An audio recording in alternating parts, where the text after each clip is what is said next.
Ladies and gentlemen, welcome to the beautiful chaos that is Manchester United's summer transfer window. So here's the tea. Tottenham Hotspur, yes Spurs, have just tossed their name into the Kobbie Mainoo sweepstakes. And guess what? They actually might have a shot. Now Mainoo's been ballin' for United, even sneaking his way into the England squad. Not bad for a guy reportedly still on a 25 Kelvin per week salary. Yep, 25 Kelvin at Manchester United in 2025. That's like buying a Lambo and only paying for gas. But now, there's a massive dilemma at Old Trafford. United boss Ruben Amorim wants to bring in a new midfielder, as if they don't already have 20, and that might push Mainoo down the pecking order. And with the World Cup around the corner, you better believe Mainoo's thinking, I need game time, bro. Enter Spurs and Chelsea. They've been lurking, circling like sharks, and according to TBR Football, Spurs have made a shock inquiry for the 20-year-old. And here's where it gets juicy. The money drama. So the rumor mill went wild with talk of Mainoo's camp demanding £180 Kelvin a week. People were clutching their pearls. He hasn't done enough. He's barely started shaving. That kind of thing. But Dean Saunders? Yes, that Dean Saunders. Dropped a little bombshell on TalkSport. I know his agent, and trust me, he's not asking for crazy money compared to what United are already handing out like confetti. And he's got a point.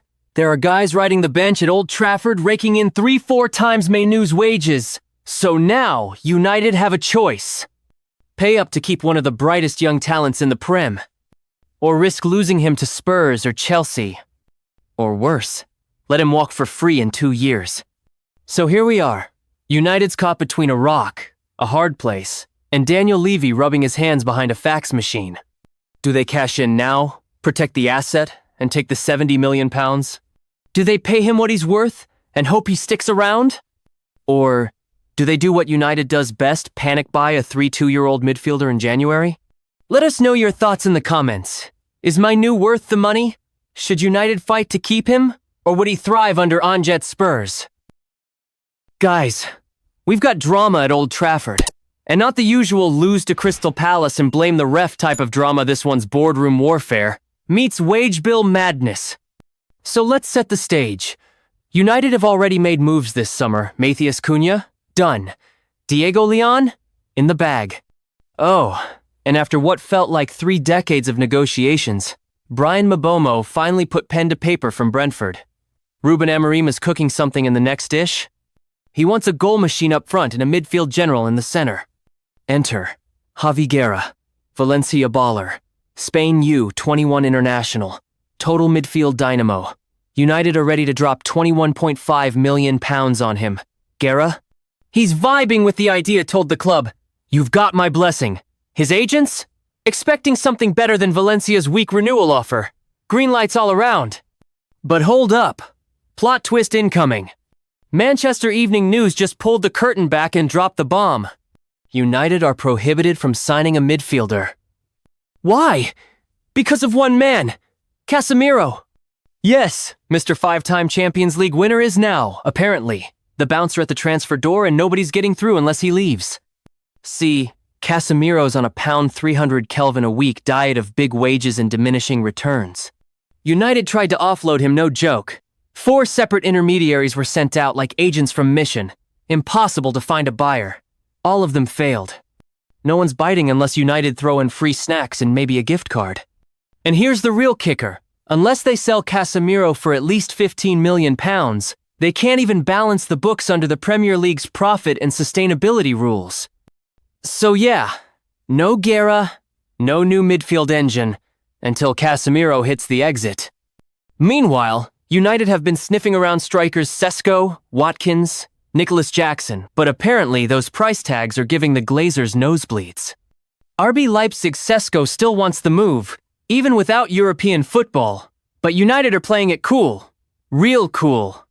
In short, United's transfer plans are locked in a cage made of big contracts, FFP, and one Brazilian baller who just won't budge. Stay tuned, because the next few weeks at Old Trafford are about to be wilder than a Harry Maguire clearance under pressure. Ladies and gentlemen, gather round. because Manchester United have just made the biggest transfer decision of the summer. And it involves not signing someone they could never afford in the first place. That's right. Alexander Isak is officially not joining United. Let the confetti rain down. Seriously, we've reached the stage where United are ruling out transfers like they're rejecting yacht purchases they were never invited to make. Man UTD make Isak decision? Please. That's like me announcing I've decided not to date Zendaya. Noble of me, but entirely irrelevant. Here's the scoop. Isak might want to leave Newcastle, but Newcastle have slapped a £150 million or GTFO tag on him. Meanwhile, Manchester United are over here rummaging through the sofa for coins to top up their second pound 60-meter signing. But hey, they've decided they don't want him. Not the other way around. David McDonnell of the Daily Mirror dropped this exclusive. United won't break their bank or their dignity chasing one of Europe's deadliest strikers, because Newcastle priced them out. Gasp. Who could have possibly seen this one coming? Right, lads, Isak's class. But should we really get in a bidding war with Liverpool, PSG, and Real Madrid for a guy who costs more than our entire net worth and won't play Europa Conference League with us? Everyone else. Decision made. Let's leak it to the press like we had a real shot. Even Chelsea, the club that has bought every footballer under 25 since 2022, apparently ruled themselves out of signing Isak. I mean, are we just doing roll call now? Who's next? Aston Villa? FC Zurich? And of course, our good pal Samuel Luckhurst had to add his 2 pence from the Manchester Evening News. United are unlikely to move for Isak, which is just journo code for, there's absolutely no way on earth this is happening, but I don't want to delete my draft just yet. And then we have the classic transfer request headlines. According to the Evening Standard, Isak handed one in. Huge news. Except, he didn't. He just said he might want a new challenge. There's a difference between texting your mate about moving jobs and slapping down official paperwork at HR with flames in your eyes. Oh, and while we're here, shout out to the Sun for declaring that Luke Shaw has quit United. The same Luke Shaw with 2 years left on his contract, who said he might listen to Saudi offers. Quit? Mate, he's just browsing the job market like the rest of us on a bad Monday. Meanwhile, poor Luke Edwards over at The Telegraph is out here tweeting exclusives like he's cracked the Da Vinci Code, only to be body-bagged by Fabrizio Romano minutes later. Newcastle back in for Trafford.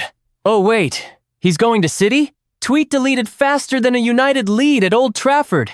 So, to sum up, Manchester United heroically passed on a striker they couldn't afford, Luke Shaw is maybe considering packing his bags, and the football media world is spinning transfer drama like it's Love Island. Stick around. It's only July, and the chaos has just begun. And there you have it, Manchester United's transfer window. Blocked by Casemiro, outbid for Isak, and now sweating over Mainoo like he's already packing for North London. Same drama, new season. Smash that like button, subscribe for more chaos, and hey, maybe we'll sign someone by Christmas.